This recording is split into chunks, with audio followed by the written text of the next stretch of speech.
All right, let's continue our discussion. We last time looked at an example lexical analysis specification. We are going to look at more of this this afternoon, but essentially it has two components. One is the regular expression, and other is the action associated with it. And depending upon the the regular expression that matches the incoming flow of characters, the appropriate action is taken. Many times the action is associated with returning a token to the parser, and as you can see, return variable, return integer, return star yy text in this slide. If somebody is unable to see the slide, please write in the chat box. All right, so let's continue our discussion. Overall flow looks like this, that there is this a1.l which we had, where we had this specification on the previous slide. That is given to lex or flex, which is a lexical analyzer generator. From the specification, it generates the lexical analyzer, which is a C code present in lex.yy.c. So this is the code that it will generate. In a similar manner, you have a1.y, which is the parser, which is the parser specification that is given to the tool, which is called as yet another compiler. That generates the parser in y.tab.c, that is the executable, that is the executable code, and then it has a corresponding header file y.tab.h, where all these tokens etc. are hash defined. These two together, so that y.tab.h needs to be included in both .c files. These two together, the .c files need to be compiled using GCC, and there you get the a.out. This a.out is what? What is this a.out?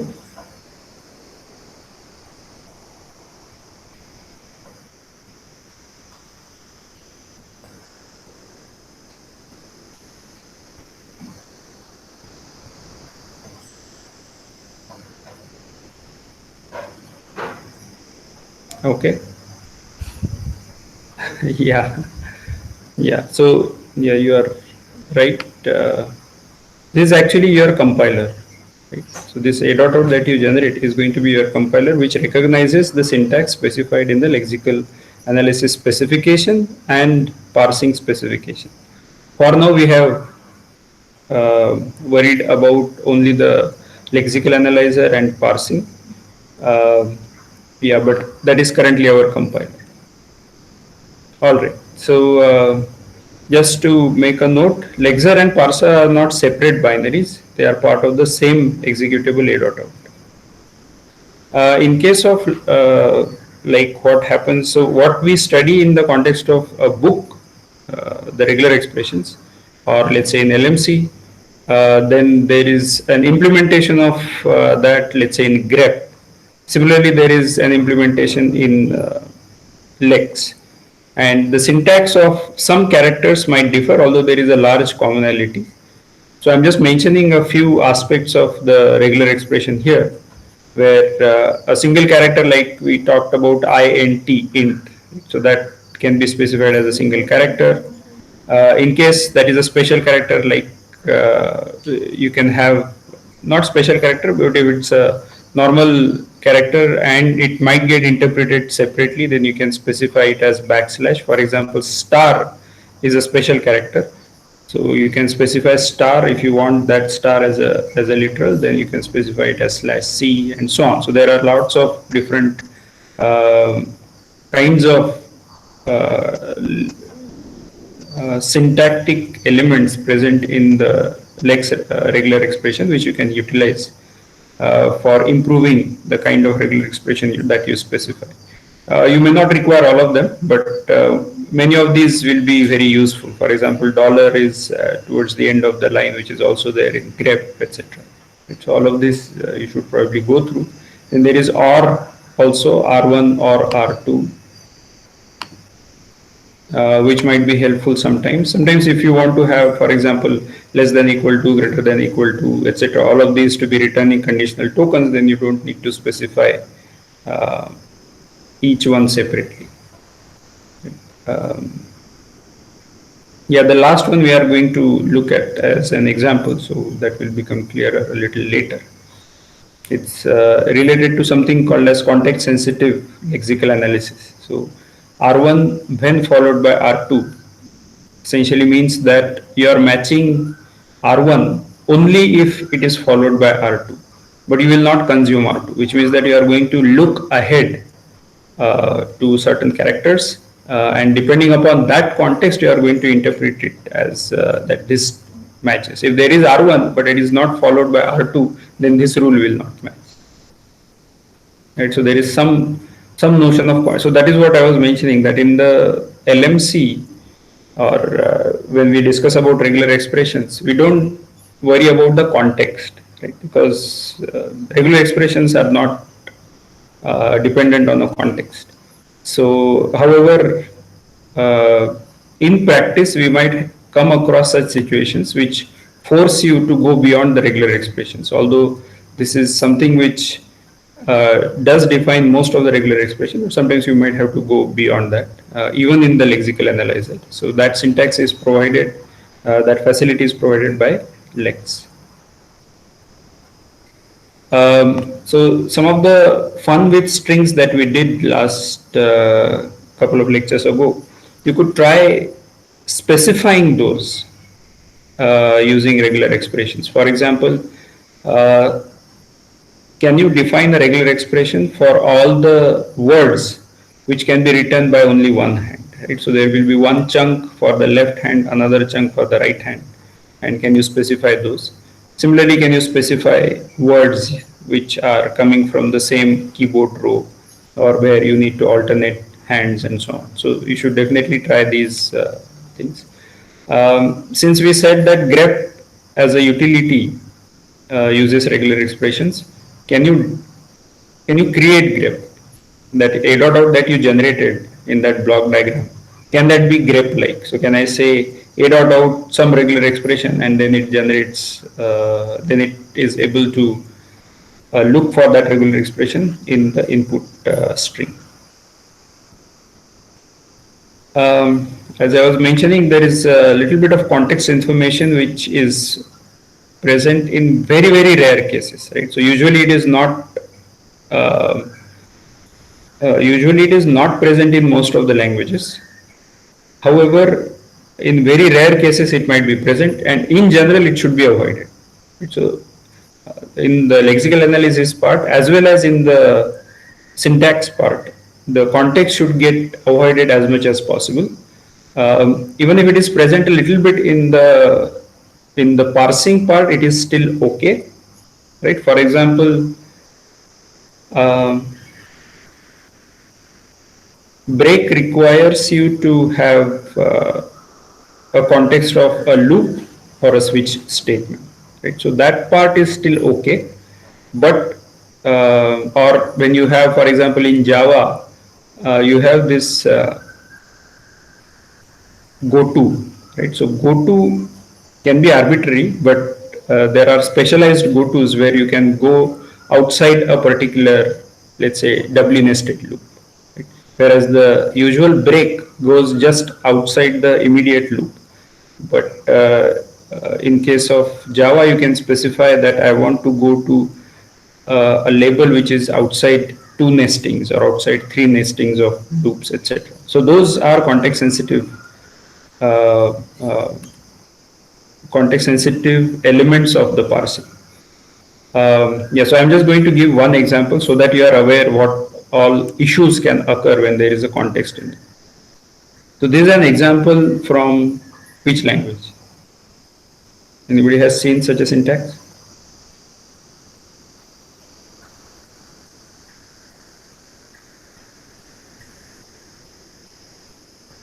Yeah. So some of you who have studied Fortran, this is from Fortran. What does the first box do?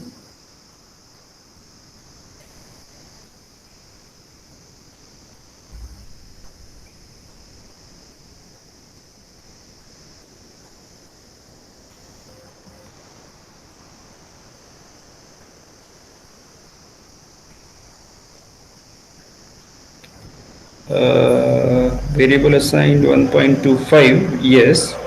Something more?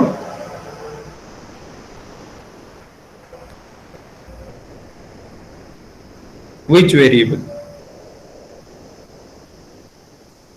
Right.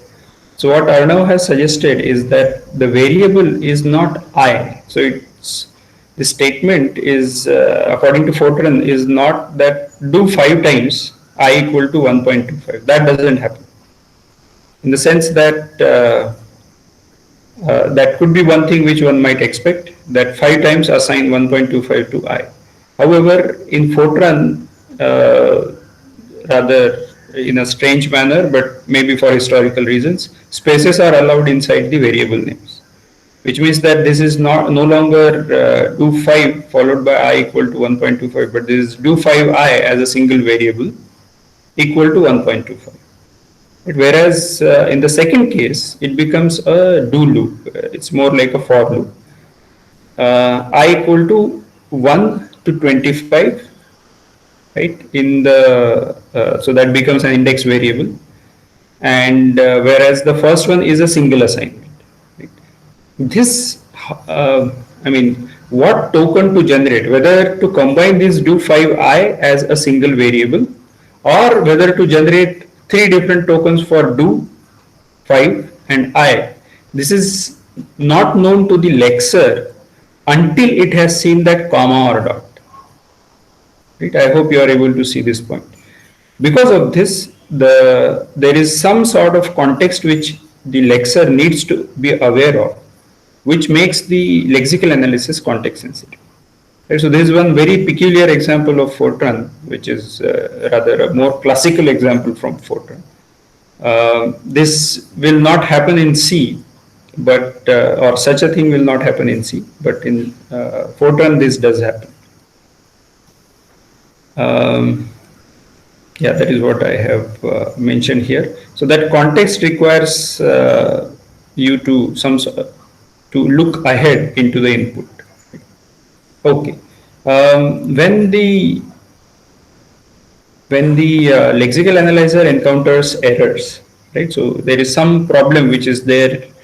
Okay, let me put it this way: different stages of the compiler, all the stages will produce errors, right? Just that those get produced as at different stages, and therefore those are of different types. I don't know if you have encountered this situation where you run GCC on the program, and GCC says that there is some error. There is one error in the program. Then you fix it, and after fixing, it gives 10 more errors. Right? And you are like, I mean, why didn't you tell me that there were 11 errors in the program? And that is because of this modular design, that there is one phase of the compiler which is getting kicked in, and if that is successful, then only the next phase starts, and therefore you might encounter such a situation. The question here is, what kind of lexical errors can occur? Or let me put it this way: if you have built a lexical analyzer for C, can you give me an example where the lexical analyzer will be able to give error? Right, so please think individually first, and then you can type your answer into the chat box. So the question is, can you give an example C program where lexical analyzer can give an error?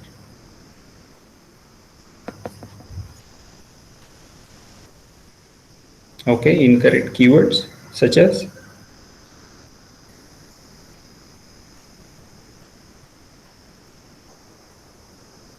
int equal to 2. Okay. Okay.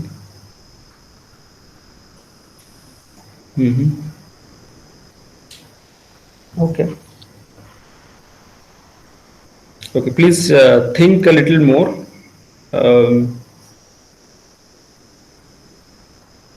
Note that we are talking about lexical analyzer, right?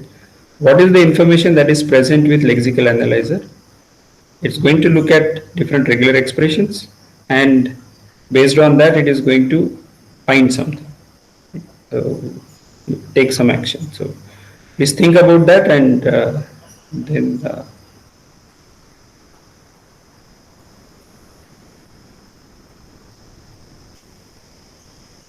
Mhm.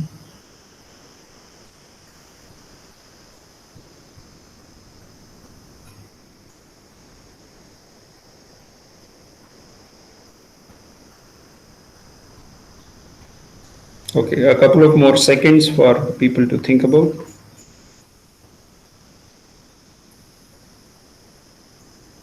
Okay, so let's discuss this. And this is a very, very common thinking, but I'll mention that most of the answers are rather incorrect. But it's on the it's important that we understand it. So if I specify uh, incorrect keywords, which means that instead of int, if I write itn, why will lexical analyzer give an error? The reason being that ITN might be a variable name, and the lexical analyzer does not know the statement which you are writing. It knows only the characters which are coming. So whether it is if it is int, it will say that it's a keyword. If it is itn, it will say that it's an identifier. That's it. I mean, int itn equal to 0 is a valid syntax, and therefore it cannot give an error just by looking at itn. It needs to know to give an error. It needs to know that it is part of an assignment or a definition, right, or a variable declaration. That it will know not as a lexer. It will know only in the parsing stage, because that rule is present only in the parsing. So therefore, such errors will not be able to be found out by the lexical analyzer. Variable name starting from numbers. Well, 0x5 is a valid identifier. It starts with not an identifier, it's a constant, but it's a valid thing. So therefore, the lexer will not give that problem. Incorrect variable names, again, similar things. Int for, well, the lexer doesn't know that this is an int for statement, that for is a variable name that you are declaring, right? It just says that I have seen int as the token, then I have seen for as the token, then I have seen semicolon as the token. That's it. Now you figure out as a parser whether this is a valid syntax or not. I space f equal to 2. Again, these are variable names, I and f. Words like 34 into ti used as identifier. Again, it doesn't know that it is an identifier. It could be an expression. 34 into ti is a valid expression. So 34 is a token, star is a token, ti is a token. So it is a valid syntax. ITN 1A4. Can 1A4 be a valid token or not? That, so of course you can say that something inside a string can be arbitrary, etc., but strings have a different regular expression where you do have double quote starting with it. So 1A4 will not come inside a string. So 1A4,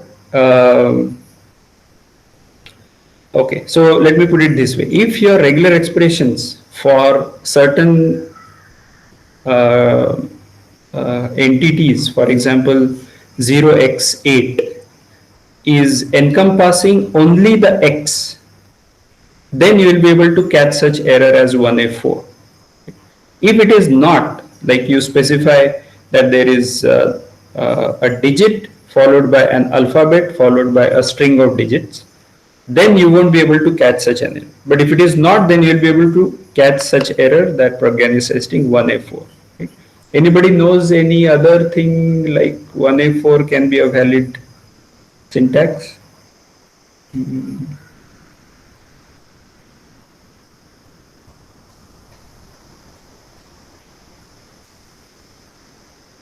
Yeah, so I don't see any other way, right? So if your regular expression is strong enough to talk about, let's say, octal, hexadecimal in that format, then you will be able to catch such an error. Otherwise, this will probably be a valid, otherwise this will be considered as a valid thing. Okay.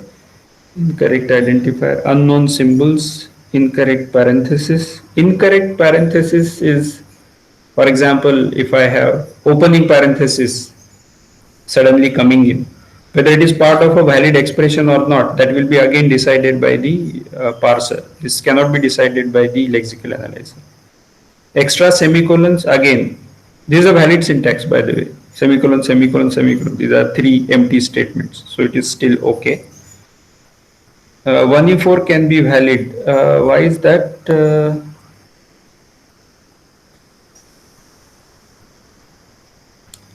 So why 1e4 could be valid, Rishabh? Any suggestions?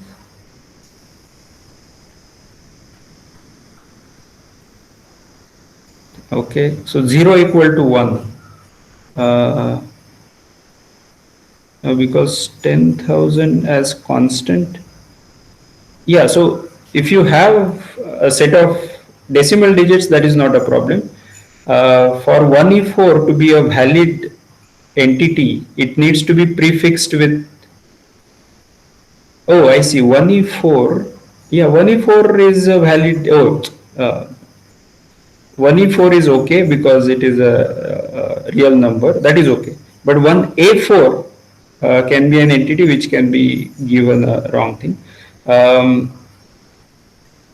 0x1a4 is a valid entity, but only 1a4 is invalid.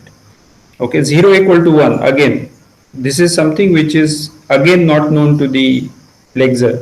It will just identify 0 as a token, equal to as a token, 1 as a token, and semicolon as a token. And that is valid according to the lexer. So it will not give an error. The error will be given by the parser. Comment not closed. Okay. Yes, so if the syntax, the lexical analyzer is looking at the comments and you do not have comments ending, then lexical analyzer can give an error. So this is another example of lexical analyzer error. Double quote ABC. Okay, so double quote ABC, whether this will be an error. Yeah, this seems to be reasonable. Yeah, again, the string is not ending and therefore you will get a, okay, so things are improving now in your answers. Okay, so comments not ending, strings not ending, 1a4, yeah, these seem to be valid answers. Okay, so Prajwal has given 34 ampersand at hash ti, because hash and at probably are not valid characters, so that is correct. So that will also give an error. Right. 1a4, won't the lexer just take it as 1 as a token, a as a token, and 4 as a token? No, no.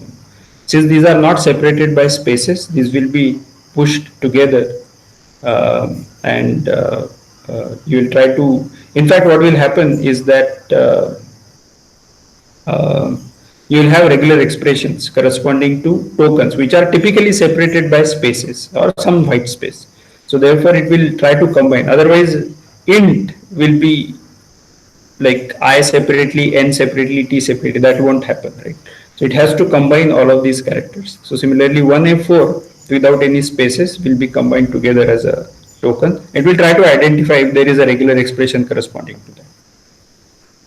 1a4 can also be a macro, that is correct, but then we said that the pre-processing happens as a pre-processing. Right? It comes before our compiler begins, which means that it happens before the lexical analysis. All these hash includes, hash defines are replaced. So 1a4 will not come into picture at this stage. All right, good. So very big identifier names.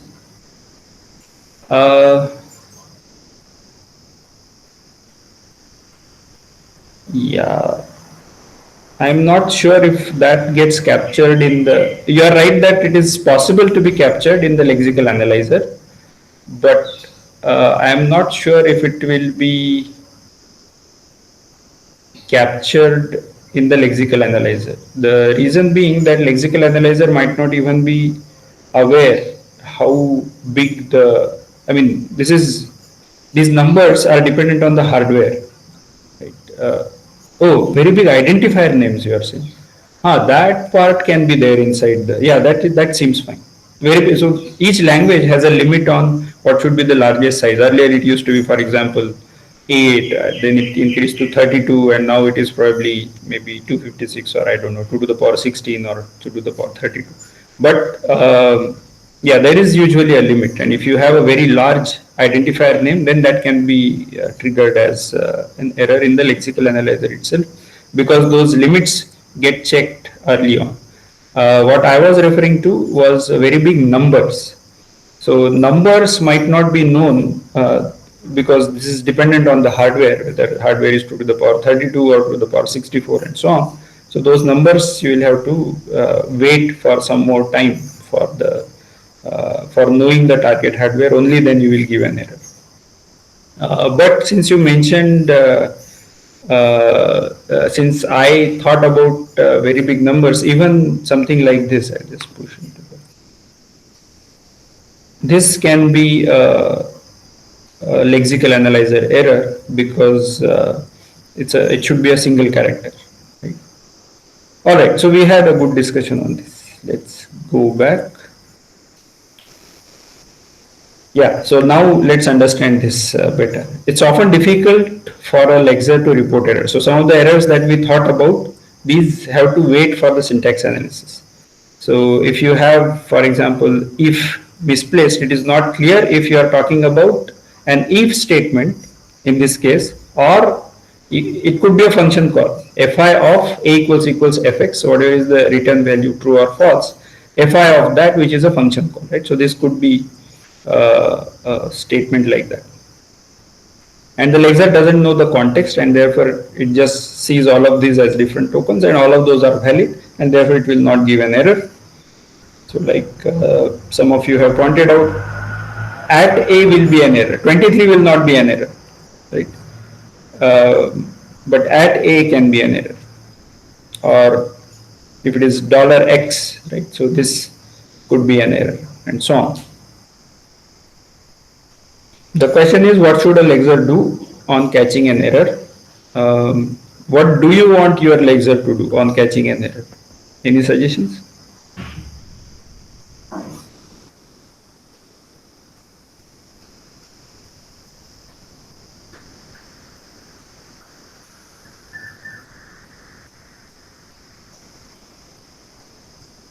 Well, one might say it should just give an error and stop the report and exit. Okay, fine. So there are stop lexing and report it, stop and report. Okay, so you want it to stop. So you might get more errors when it goes to the parsing stage. Termination of a line number reported. Sure. Okay, so there are multiple ways in which the error handling gets done, and a similar thing happens at different stages in the compiler. But we'll first look at the lexical part. So one is, of course, that you just exit. There is something called as panic mode recovery, which means that you delete enough input to recognize a token. So if you have encountered at, then if there are multiple ats, then you remove all of those ats, and then whenever there is a valid token, then you stop eating up the input, and then start lexing from there. So that is called as a panic mode recovery. There are other things that you can do. Always delete one character from the input, or insert a missing character into the remaining input to make sure that things are sane, or replace a character, and so on. So all these edit distance based mechanisms can be used here, like transpose to adjacent characters and so on, because many times typing can be that instead of if, I write fi and so on. So by transposing the two characters, you might be able to get the program correct. So you give error, but go on with the remaining input. So whenever you go on with the remaining input, that requires all these mechanisms to be implemented. So that is another interesting thing, that in practice, there is a statistical evidence that most lexical errors involve a single character, and therefore replacing a single character or inserting or deleting a single character is useful for the lexical analyzer to recover from the error. Theoretically, you can pose this problem that find the smallest number of transformations needed to convert the source program into one that consists only of the valid lexings, right? So you are given an invalid program. What is the minimum number of changes that you should make to the program such that it becomes valid? This again, this is a good problem theoretically, but it's too expensive to be worried about in practice. It's not value for the buck, and therefore people don't really worry about such problems, right? Yeah, because we use this more in practice, and therefore not in the compiler domain. This problem is very interesting. It might be helpful in some other domain. For example, you are probably talking about some gene sequencing or something. You have these ACDT characters and a long string given, long gene given, and then you are matching two different genes, whether there is a match and so on, maybe in the DNA sequencing, in such applications, bioinformatics applications. At that time, the minimum number of edits that you require to one string such that it maps well to the another. This could be an interesting part there, but not in the compiler domain. Okay, do try these exercises 312 from ALSU's book. One notion which comes up, so Prajwal had also mentioned that line number should get reported. That I didn't mention, but yes, the line number needs to be given. And as we discussed, that is also one of the jobs of the lexical analyzer to keep track of the line number. So that information can be helpful for identifying the syntax bugs. This particular input buffering notion, although that is something which you will not encounter while writing the compiler, you will definitely encounter it if you write a large scale program. Let's say you are doing something related to very large data later. You will see that suddenly the IO is becoming a bottleneck. That is, whatever you are reading from the disk and loading into memory. Let's say you are doing some sort of data mining and so on, or there is a notion something called as a cache oblivious algorithms. Which what this means is that you can write your program such that irrespective of what the cache size is, it recursively fits well into the cache, right? So that's probably more advanced part in the algorithms. But what I'm trying to say is that you might encounter situations where that buffering might be helpful. Buffering is also helpful in the networking domain where you have routers pushing up some packets, and then you have a channel into which those packets, input packets are coming, then there is some processing happening, and then the output packets are getting delivered. Depending upon the rate of processing, that channel might get full and so on. So this will also be encountered probably there, but we are not currently worried about that. But it's useful to know that what kind of issues or systemic issues can occur when we are dealing with a lexical analyzer. Yeah, so one thing, so there is just code we cannot know. We were executing a finite loop until we come out of the loop and so on. This is a typical halting problem related statement. So without reading the next character, we cannot determine some parts. For example, if it is a binary minus symbol or not, this you will not know without reading the next symbol. And why is that? The reason being that one example is given there, that it might not be, okay, let me put it this way, that why will not be able to figure out that it's a binary minus symbol? Any examples?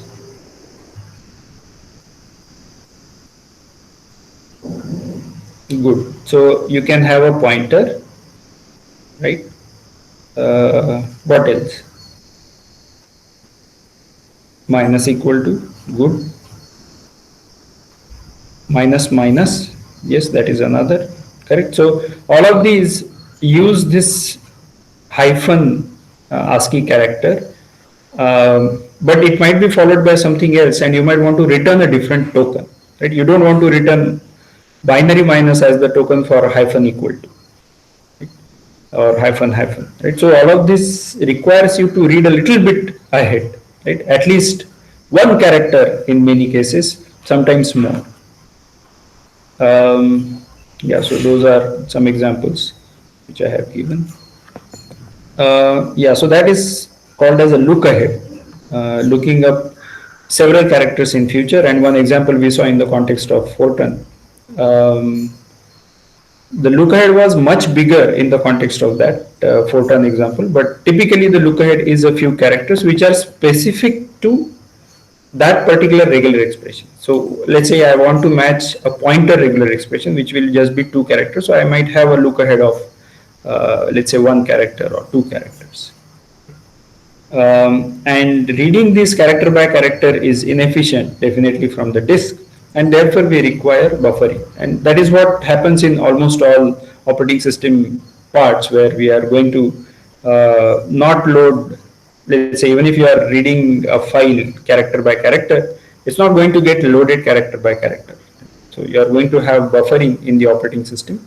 So a page is going to get loaded into memory, and that page is going to get accessed, or that is going to get pushed into the cache, and then the cache is probably going to get accessed by the hardware. So we read a block from disk into a buffer. This buffer that we are talking about is not the operating system buffer. This is a compiler buffer. So you are specifying a buffer, and you are going to read a lot of characters into the buffer. Right? And then you have this Lexing begin and forward as 2 pointers. The Lexing begin is going to be pointing to where you are going to be reading from, and forward is going to look at the look ahead. What is the future up to which I should be reading? Right? So if you have such an expression equal to m star c star star 2 followed by some new line or some formatting character, let's say slash m. My current token might be starting at the second star, and now that star star is the exponentiation operator in Python, in Fortran, and I want to know that that star star is actually the exponentiation operator. So I need to read the first star, then the first star after C, second star after C, and then I need to make sure that I know that the next character is going to be at 2, so that I will not read. In this case, I don't need to read. In some other cases, I might have to read that and push back. Right? So I might read that, because if star star star is a valid entity in a language, right? Star star star is probably an operator, then I need to read 2 to figure out that it is not star and then push it back. Right? So that is also something which the buffering helps us with. So this, by and large, this works fine, but there is some problem which occurs because of this. So you have this fixed size input buffer. In that you are reading certain set of characters. As soon as I exhaust the end of the buffer, I reload the buffer with the next set of input and go on. Right? So this is my input buffering scheme. What is the issue with such a buffering scheme?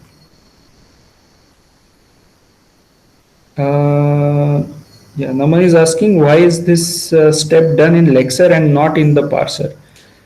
The reason being that this small token, okay, let me put it this way. I think at a higher level, yeah, misalignment can be a problem. You're right. Yeah, so let me go back to Naman's question. So lexical analyzer recognizes regular expressions or works with regular expressions. The context, the scanner part or the parser part works with the context-free grammar. And we know that the regular expressions is a subset of context-free grammars. Then why not put everything into the context-free grammar? Right? Why do you really need a lexical analyzer? The reason being that if you can do it in a simplified way, do it. Right? If you have to put everything here, that I have to take care of spaces, I have to take care of maybe identifying int as a type, etc., into the parser part, that is possible. You can do away with the lexer, you can do everything into the parser, that is possible, but it is going to be inconvenient. Only the main reason to do it is the simplification of this modular architecture of the compiler. And you would want that hyphen hyphen versus hyphen equal to. These are different operators, and these are actually going to get used in different contexts. So for example,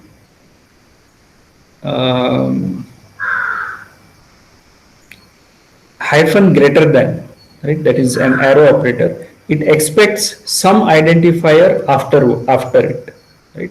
This is different from let's say hyphen equal to, which expects, let's say, some expression. It could be an arbitrary expression coming out of it, and these two are different. One is most probably going to be an L value in the first case. The second one could be a constant expression. In case of hyphen hyphen, we have to check if there is a variable or an L value before it, or it is going to be after it, depending upon whether it is a pre or post. So these checks are little different, and we would typically, they are going to be part of different rules in the parser. If they are going to be in the same rule, then you are okay that you just return the same token and then worry about it in the parser. But we would like to distinguish across these tokens, and therefore we want these to be recognized in the lexical analysis. What if the lexeme extends over the present buffer? Yes, that is a problem. Lexeme begin will be in one block and forward can be another block. Yes. How can we differentiate between A star star B and A star star B? B is a pointer at Lexer stage. Again, this space helps us, and you will be, yeah, so this space is going to help us.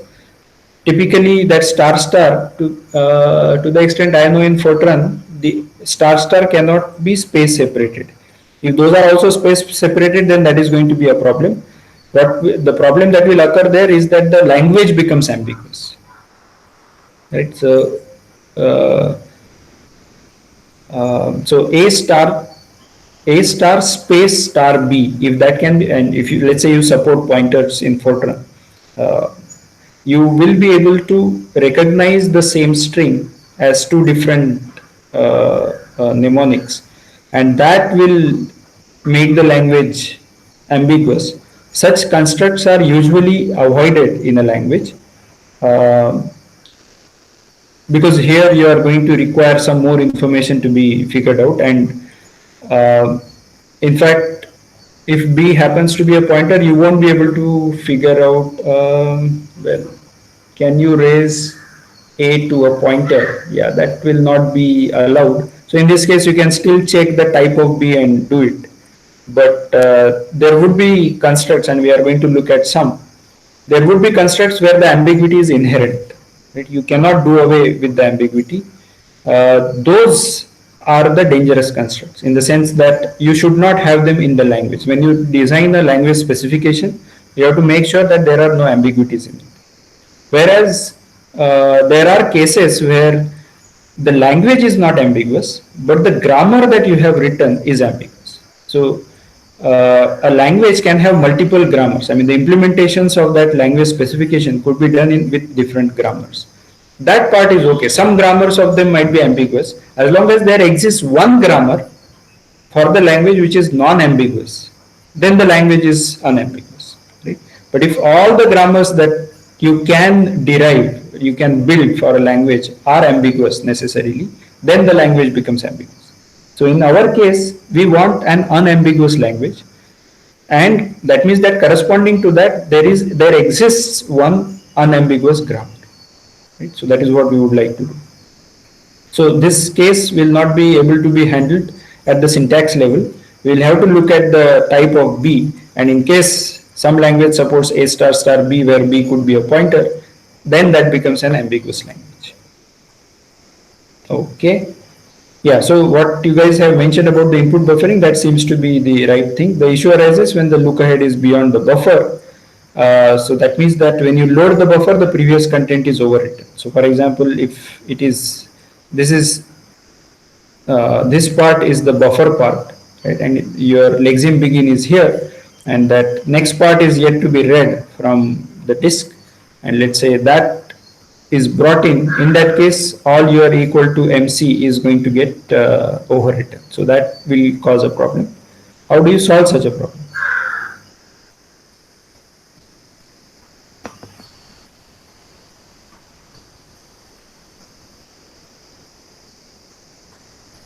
Okay, two buffers is one idea. Any other?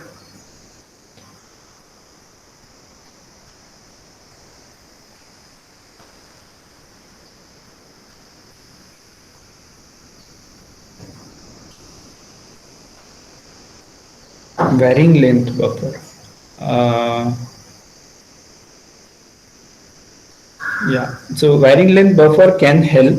Um, Provided, I mean, varying length buffer essentially is going to mean that you are going to look at what you are going to read, and depending upon that, you are going to create the buffer. This is technically possible, but might turn out to be a little inefficient because that input buffering should be very fast. The rest of the compiler is still going to get kicked in. So, although that is possible, it might be practically a little inefficient. But yeah, that seems to be reasonable. Store the previous buffer, yes. If we know the maximum lookup that will be required, we can design the size of the buffer accordingly. That is correct. So, depending upon the language specification, if there is a possibility that the lookup is fixed, then you can have um, no, then you can have uh, a small extra buffer which might be reserved, right, for the lookup. So you don't need two buffers of the same sizes, but you can have a small buffer which is going to keep the last part there. You can ensure that the last dereference in the buffer is always end marker or a white line maybe. Yeah, that's a little tough because this requires a little context sensitive uh, scanning of the input. But yeah, if you could do that, it might be okay.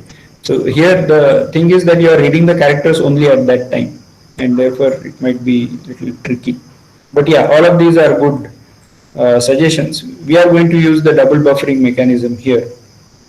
So where there is buffer 1, buffer 2, and then that is going to take care of that. Whenever the buffer 2 is full, then the next buffer is going to override this. And you have to make sure that the size of the one buffer is sufficient to hold any of the lookaheads that you require during the scanning phase. All right. So that was one small piece about the input buffering which you should be aware of. If you ever design algorithms where you are reading some input, let's say it need not be coming only from the file or coming from the disk. It could be coming as a socket data. Let's say you are doing something with sensor networks and you are reading some data which is incoming. You will typically have a buffer, and such issue is going to get encountered if there is a pattern that you want to match, right? So this double buffering idea is a common one in even such cases. I'll spend 1 minute on this transition diagram and then we'll discuss more in tomorrow's class. So as we discussed, finite automaton is at the heart of this lexical analyzer, and we would like to spend some time thinking about regular expression to NFA to DFA. So all of this comes under these transition diagrams, right? So when you have less than as a symbol, I read the next symbol. If that turns out to be equal to, then I go to a particular state. If it is something else, then I go to some other state. What could that 3 state do? Well, it will say that push back this other character or store it somewhere and start processing less than. So 3 is the one which is going to process less than, 2 is going to process less than equal to, and so on. For the other operators also, right? So there are actions associated with a state that I have marked here. This is only for comparison, but definitely a larger table-based automata is going to be encoded as part of the lex.yy.c that you have generated out of your programs.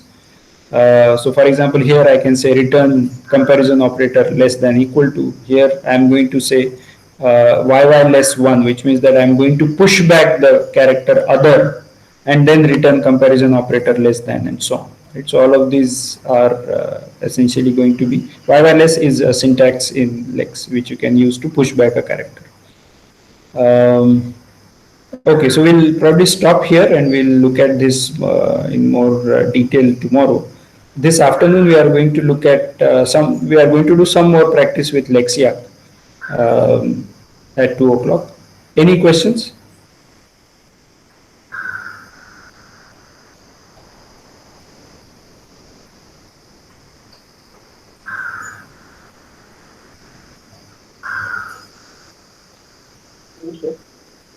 Okay, so if there are no questions, then we'll stop here and we'll meet at 2 o'clock. See you.